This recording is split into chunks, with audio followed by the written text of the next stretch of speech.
Deconverted Man here. MillionforChrist has been responded to by Godless Cranium, and so because of that, I looked at MillionforChrist's channel and looked at a couple of his videos and read some comments that he's made. And I have some thoughts about him in general and theists in general, and I wanted to share those thoughts with him and with you and see where this goes. In response to Hector, hi Hector, he had said that Hector had asked him, about beliefs in God and things like this, and he said, there's nothing I can do to prove that God's real. There's nothing I can say that will sway the unbelief of the atheists. I've tried to use the Bible. I can't use the Bible. I've tried to use the earth and the stars. Can't use those. So there's really nothing I have to offer as proof, or at least the sort of proof that would sway the atheists. I'm paraphrasing here. You can read what he wrote specifically if you want to, but he says God is spirit. Well, how does he know that? Well, he knows God is spirit because that's what it says in the Bible, right? But God is spirit. We see others, we can't see God. How do we know we can't see God? Because the Bible says we can't see God? Well, I guess so. Why can't we see God? Well, because we can't see spirit. Whatever spirit is, that's what God is. We can't see spirit, we can't see God. Why not? I don't know, but we can't, apparently. Here's where the problem exists. God's glory and his presence is hidden from men's eyes. Why? Why would it be that way? Now, there's many reasons you could potentially come up with for an answer to that question. I'm going to give my answer in a moment, but first I'm going to walk through how to think about God in an atheist viewpoint. But let me read through some of this response. It was told to Thomas, "You believe you've been seen. Blessed is he who believes and has not been seen." Yeah, Thomas got things that the atheist has been asking for. He got evidence and a test. Poke my holes, check me out, look me over. You can, see that I'm here. Why? There's a reason why that story is included in the Bible, and one of the reasons, there's many reasons, but one of the reasons is to be able to say, oh, see, the people that don't get to have the evidence that you get to have, they're the ones that are really super blessed. They're the really important ones. Why would you write that? Well, that's what really happened. No, it was written that way because there's no evidence that Jesus exists. So we have to encourage people that it's good to have no evidence. Why does Thomas get to have evidence and we don't? Well, but Thomas just happened to be there and we're not there, and we're never going to get the same sort of evidence that he got. Why not? Because if we did, then we wouldn't be as blessed. Well, but Thomas is still blessed. I'd rather be blessed less than somebody else, but still receive some sort of blessing than not get blessed at all. Because as far as I can tell, I am screwed. I don't believe in God, or Jesus, or spirits, or souls, or angels, or heaven, or hell, or any of that. So because I don't believe, well, I'm screwed. Either I'm going to hell, or I'm going to annihilation, or at the very least, I'm not going to get as good as somebody else is going to get. So at least give me the evidence that Thomas had. That way, I can think that it's true, but I won't get that from God because reasons.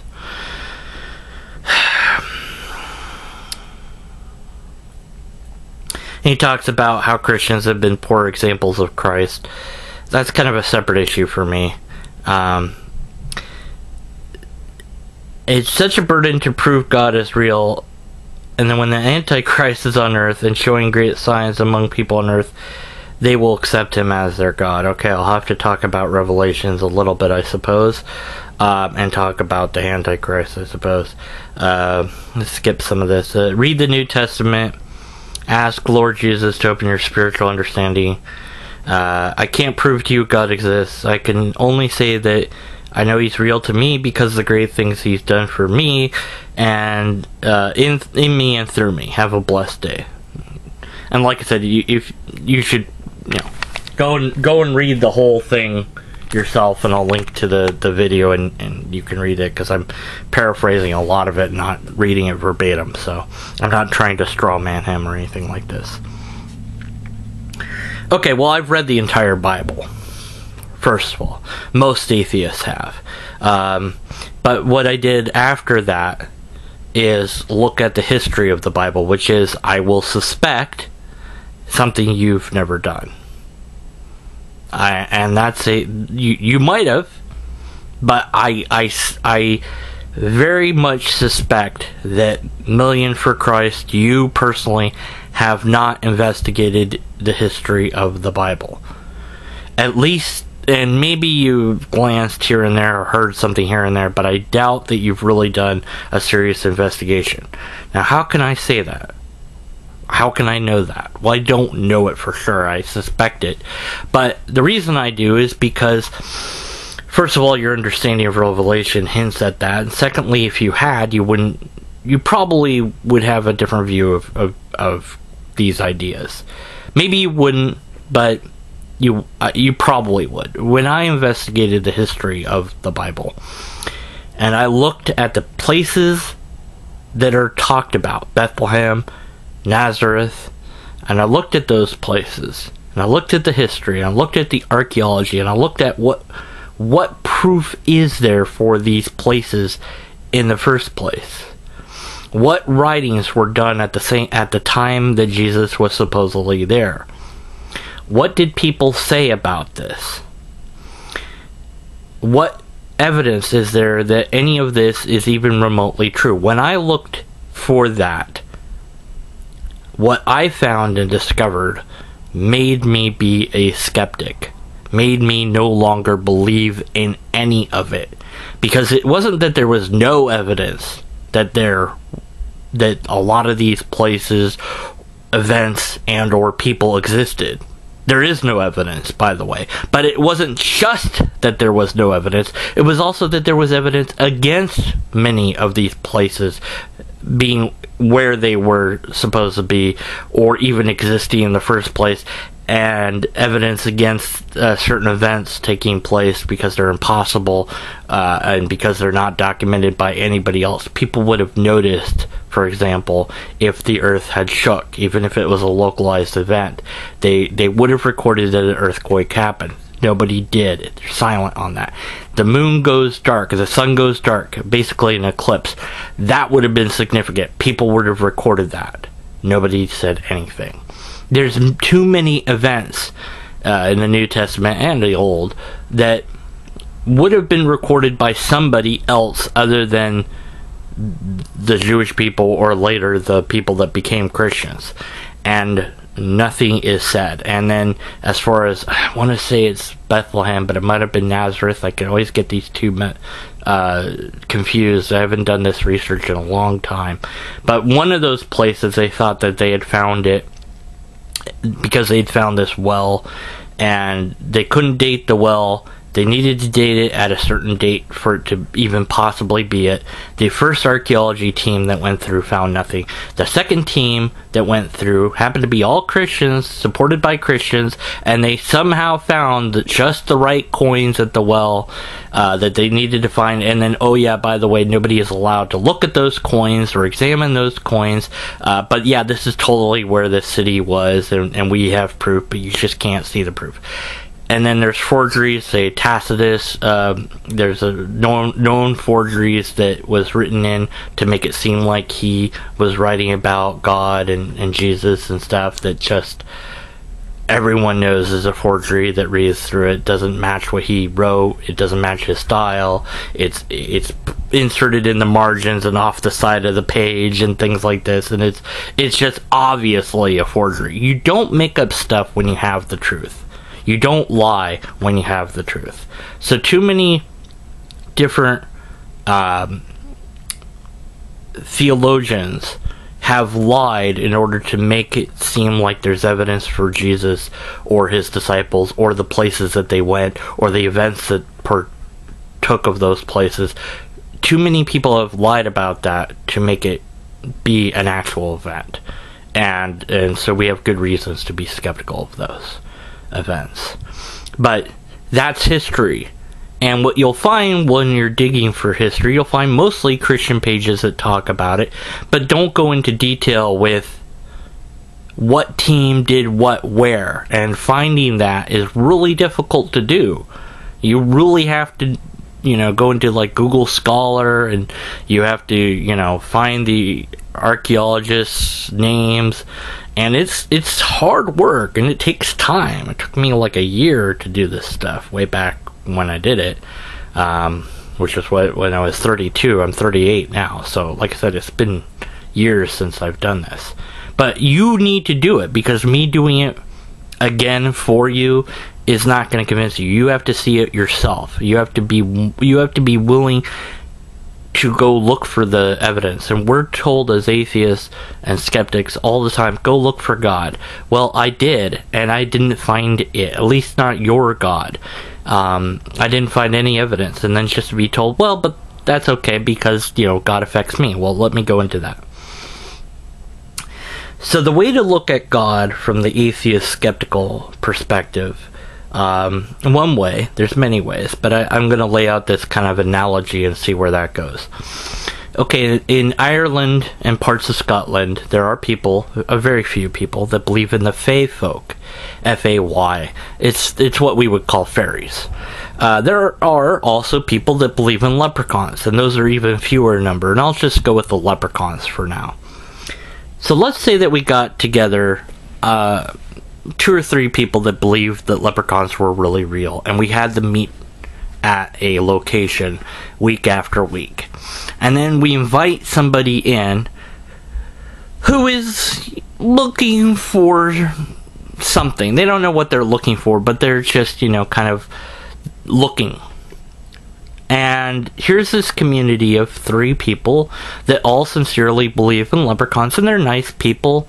They're good people. There's a couple, 2 married a married man and woman, and then there's a older guy that seems, very wise, and, and so this younger person, or maybe it's an old person, whatever, they go, even though they don't believe in leprechauns. They go and they meet, and they have songs, and they have ceremonies about leprechauns, and even there's a book that they've written themselves that's about leprechauns. And what they did is they took writings about leprechauns from different places, and they all just put those writings all in one book. So it's all, and to make it more narratively flow, some stories were excluded, some were changed and altered a bit, so that there would be this narrative flow. And look, different people wrote these stories, yet they all have the same idea in them. And isn't that amazing? Even though we made it be that way ourselves, it's still interesting. And after a while, after a couple generations that go by, people will forget that they wrote that book. It won't be mentioned because they don't mention it. Not because they're liars or anything, just because it's not important. What's important is what the leprechauns have done for you.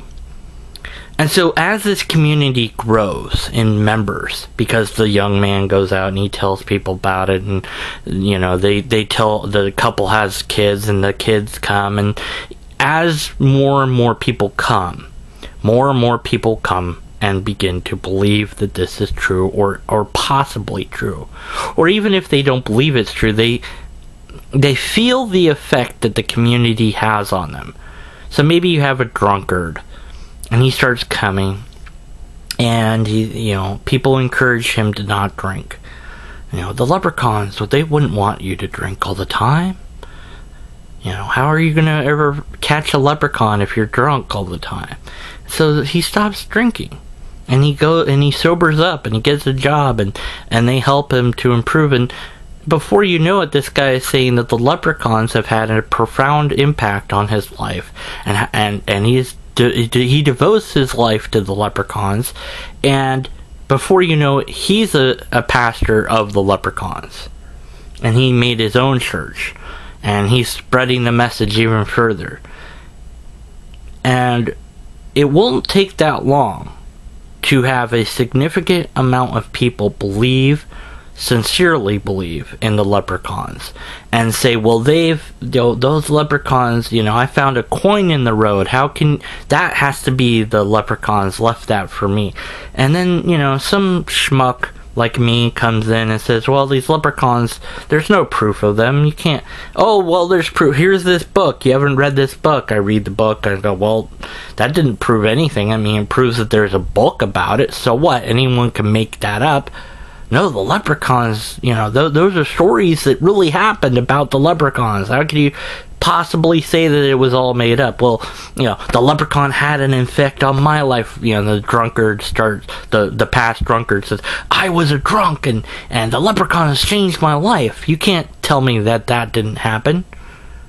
Well, was it really the leprechauns or was it the people around you? It was the community that really changed your life, not the leprechauns.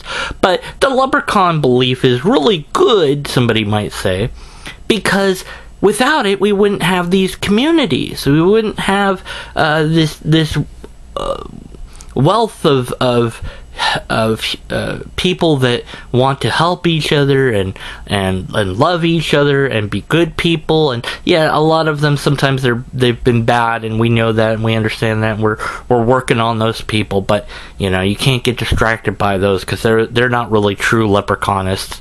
The real leprechauns will treat you good and well and all that. And like, look, none of that's the problem. The skeptic me is saying.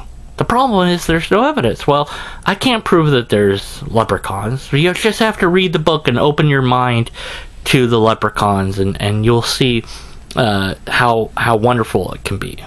You'll feel the love that they have. You'll find some coins on the road. How can you explain coins without leprechauns? After all, how do you explain luck without the leprechaun? Has anyone ever caught a leprechaun? No. Well, back in the some of the stories, yes. But not today, no. Nobody's caught one. They're very tricky. They're very quick. But there's no evidence. There's no test. There's no anything. And, what's more, everything positive that you've created here in this community, I could duplicate without any reference to the leprechaun at all. We could just meet together and talk about our problems and come up with ideas to solve our problems without any mention of any leprechaun at all ever, and we'd have just as much of a positive effect as you have. Well, yeah, that's true, because the leprechauns we have given us each other. We have each other. Humans have each other. Of course we do. But without the leprechauns, what? Well, we wouldn't have an answer for this or that. We wouldn't really know where gold really came from without the leprechauns. Well, actually, here's science that explains where gold comes from. Oh, but science can't explain where gold first came from, because and here's the universe, and it goes all the way back to this point, and then we don't know what happened there. Obviously, a leprechaun magicked gold into existence. How do you know that? It says in the leprechaun book. That doesn't mean it's true, but it's an answer. You don't have an answer. We have an answer. And that doesn't make your answer right, but even though you could make this community without leprechauns and all that, and you'd have a positive effect, sure, Megora, but you wouldn't have the leprechaun. I don't need the leprechaun. Nobody needs the leprechaun. Oh, I need the leprechaun because the leprechaun helped me with my life. No, you helped you with your life. You made the changes in your life. Maybe the community helped you to do that, but you are the one that did those things, not the leprechaun. But the person that believes in the leprechaun has been there for a long time. they've had their life changed by those beliefs. Maybe their parents taught them the belief of the leprechauns, or maybe they came in and had their life profoundly affected by the community that believes in the leprechaun. So they substitute the leprechaun as the causal agent for those things that they've changed. And they recognize on one hand that, yeah, the community helped them, but on the other hand, they really sincerely believe in the leprechaun, and so they give the leprechaun credit for things that the leprechaun has never done, because those of us who don't believe in the leprechaun know that there's no leprechaun. It doesn't exist. It was made up. There's stories that people made up about the leprechauns, and somebody somewhere in the past put those stories together in one book and changed it and altered it so that it's a more narrative book. And some stories were excluded, and we know the history of that, and we studied that, by the way. I looked into the history of it, and you haven't. You haven't even bothered to look at the history of the Leprechaun Bible. Well, even if I did, I'd still believe in the leprechaun, because you can't prove that the leprechaun isn't. That's not the point. The point is you can't prove the leprechaun is, but you just don't get it. The leprechaun has affected my life. And maybe you, as a skeptic, bring up the Fae folk and say, what about those people over there, over that hill? They believe in the Fae folk, and they believe the exact same things that you're saying that the leprechauns are responsible for. They're saying that the Fae folk is. Well, they've just got it wrong. Why? Well, it's magic. Why would the leprechauns let that happen? Well, they don't want to interfere with people, That's their beliefs. They're welcome to it. They're not hurting us, so they can, we're not interested in what they've said. Have you looked at what they said? No, of course not. We haven't read their book. Why would we? They're wrong. We know they're wrong. We're right. We have the real things. They have the made-up things. They're, or well, maybe they've got some things right, but the other things wrong. And on it goes. Those people over there, they believe in unicorns. And then there's this one group of people that believe in goblins, ogres, and dragons. And they've condensed these three ideas into G-O-D. And it seems that those people really want there to be a god. Even though there's no evidence for it, even though there's potentially evidence against a lot of it, even though there's other explanations, it doesn't matter. And when pressed, would anything change your mind about this? The honest of them will say no. Nothing will change my mind. I know it's true because I've experienced this or that. I've had this profound and change in my life, and you just haven't read our book, and you just don't understand it because you didn't look at it the right way, and you're trying to be skeptical, and you want to be skeptical, and you don't want to really believe that it's true. And I know that that's all true because it even said that there will be people like you in our book. Wow. Maybe you're wrong, though. Well, maybe you're wrong, and on it goes. When applied to your religion, how can you honestly say that the belief in the leprechauns or the Fae folk or the GODs, the goblins, ogres, and dragons, is any different than your beliefs? You can say that God has helped you in your life, and they can say that leprechauns have helped in their life. And maybe they believe that that's the case, but the actual fact is they have affected their own life. That other humans and other events have affected their life.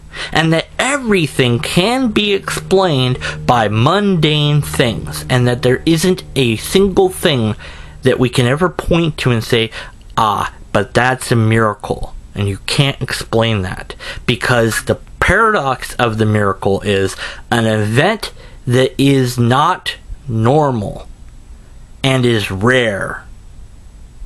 Okay? an event that's not normal and rare, an event that's not natural and rare. So how do I know it's not natural if I can't study it? It's so rare that it occurs so little that I can't capture it and take it to a lab and study it. So how would I ever know that it's really supernatural and not just something natural that I don't understand? And that's the paradox of the supernatural, is the moment that you can test it, it's no longer supernatural. Lightning was supernatural. Rainbows were supernatural. But we understand them now. We understand how they work and why they function. Rainbow's still in the Bible. It's put there by God way back in after the flood. Well, but before that, we know that rainbows existed because we know how rainbows work. Well, but maybe the physics of the world didn't work that way until God made them work that way. Whew, I don't even know what to say about that idea, but yeah, it's out there. And people believe in all sorts of weird things. People believe the earth is flat, or that it's not 4.54 billion years old, or that the universe isn't 13 billion years old. They believe all sorts of nonsense. People can believe in stuff that just doesn't make sense. Aliens came and abducted my cows, or, lizard people exist, or, time traveler killed JFK, Bush set up 9/11, whatever. People believe in all these things because we are pattern-seeking creatures. We look for patterns, we find patterns, and we seek an explanation for why this is this way and not some other way. And the easiest explanation that the normal, mundane world is responsible for all of this, for some people, isn't enough. They need the magic. Possibly because these communities have been developed around belief in magic. The leprechaun place that I talked about is the religion. But it's not about the religion, it's about the relationship with the leprechaun. Yeah, but that statement is part of the religion too. You can't escape the trappings of belief in the supernatural without escaping the belief in the first place. People believe that crystals have all sorts of powers. They're just crystals. They're rocks. They're pretty. They don't do anything. Magnets don't do anything except for be magnetic. Silver is silver. That's it. Wearing a bracelet made out of silver that's magnetic will do nothing for you. It won't make you run faster. And it doesn't matter who of what athlete is using it. That's not proof of anything. These things don't work. If they did work, we would line our hospitals with crystals and magnets. The idea that God has done something for you. What? What has God done for you? What? What? Helped you get a job? Help you stop drinking?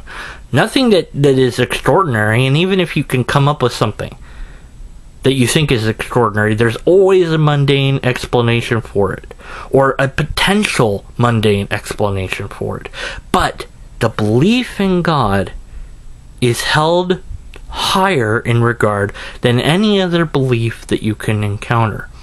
And so as a skeptic, I implore you and others like you to question what they hold most dear. And you might say, well, how dare you? How dare you try to take away that from me? But isn't it better that you believe in yourself rather than attribute all these good things to God? Or believe in others? Isn't that better? Because they're the ones responsible for the goodness. The other person has helped you, and you've made that change. Having said all that, because our brains are different, and our brains are different because of biological evolution, because mutations happen, your brain might be the sort of brain that can't let go of God. But I don't know that you have tried to or not yet. And if you haven't really challenged that belief, then I would encourage you to do so. And if you do and you find that you just can't let God go, then maybe you have that sort of brain that won't let it go. But at least you examined it. And maybe along the way you learn something new about it. And the last thing about Revelation that I needed to say is that if you bothered to look at the history of the Bible, you would come to learn that Revelations is most likely about King Nero. And there's another possibility out there that has been suggested that's another mundane explanation, and I honestly can't recall it from the top of my head. And because I'm just doing this video from the top of my head rather than looking up stuff or whatever to give you, I'm not going to be able to summon that because I don't know it offhand. But again, you'd have to actually look at the history of it, not what you want to be true, not what you need to be true or think is true, but look at the evidence and follow it wherever it leads. And you would say, Revelation is about King Nero, or it's about this other person or event or whatever, and it's not foretelling the end times. Because the honest truth is, humanity is going to be here a while, unless we nuke each other, which could happen. You know, North Korea has some nukes, and we have nukes, and everybody has nukes, and that's kind of scary. But some of humanity might survive that. And even if I'm not among those who survive that, they're not going to need religion. They're going to need science to recover. And here's the awesome thing about how reality really is. If tomorrow you woke up and you somehow forgot about your God and your religion, and all the Bibles were gone, and all the Christians were gone, and you were forced to confront reality, science would still give you a way to understand it, and all the other religions wouldn't, although they would seem to. They would seem to give an answer, but not one that you could really use in any way, other than maybe to make yourself feel better. So I get it. You've been taught about leprechauns your whole life. The leprechauns are something that you've attributed to helping you in different ways. But that doesn't make the leprechauns true.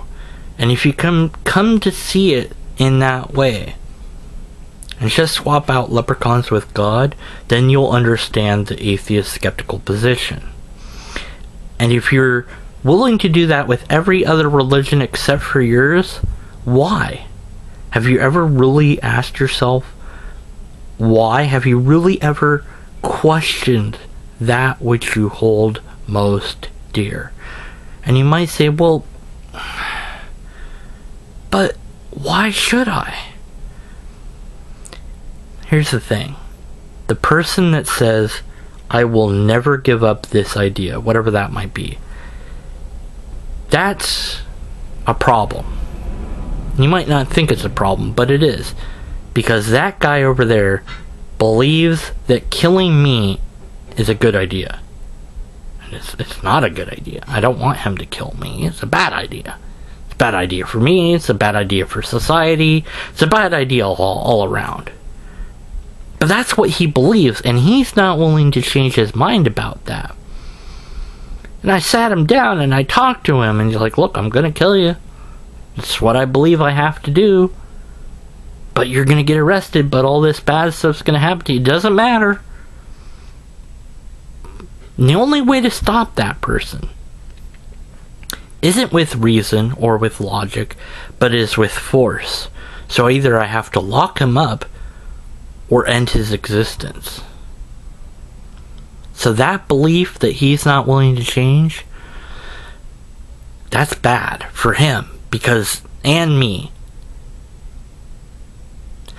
So if we don't encourage each other to question everything that we believe is true, could it be that we find ourselves in prison, or our lives ended because we wouldn't consider a different position?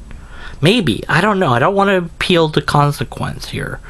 But I'm just saying that this ability that we humans have to be stubborn in our beliefs or non-beliefs scares the bleep out of me sometimes.